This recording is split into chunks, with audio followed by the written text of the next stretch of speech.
Gum disease is a problem that plagues almost 50% of the nation. It's the technical term is periodontitis, and there's many signs and symptoms that show a patient that they might be at risk. Bleeding gums when they're flossing or they're brushing. It could be that there's some pain, some deep, dull, aching pain. There's many symptoms, many signs to it, or sometimes it's just dormant, like high blood pressure. It can go undiagnosed for many years.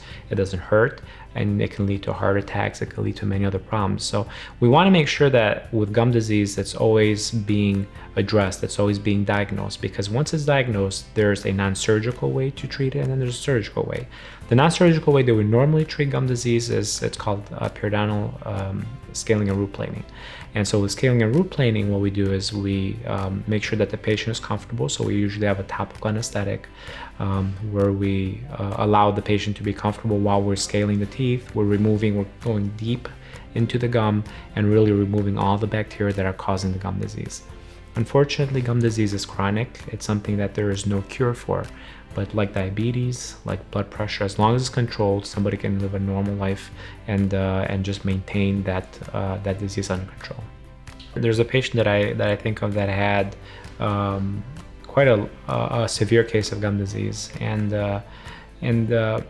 what saddens me many times is especially with new patients that come like he was, he's in his late 30s, he's at the verge of losing all his teeth. And my question to him is, where were you 5 or 10 years ago? I think many times patients get to the point where they're losing teeth because they just have been diagnosed for a while.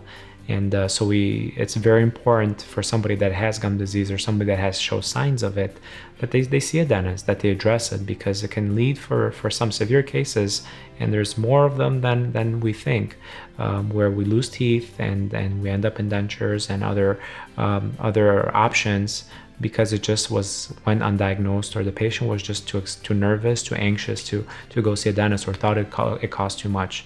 Losing teeth is the biggest cost that anybody can afford, and it's sad when it happens. There's options for it, but we always try to prevent that. So for this patient, unfortunately, the only recourse is a surgical treatment, where they have to go ahead and clean up all the gums. They have to go ahead and cut away some gum that's excess because the gums just dropped with the bone. So gum disease really is where the bone shrinks and you lose all that bone. But we always try to prevent it, and that's what we hope of our patients, that there's no active form of gum disease.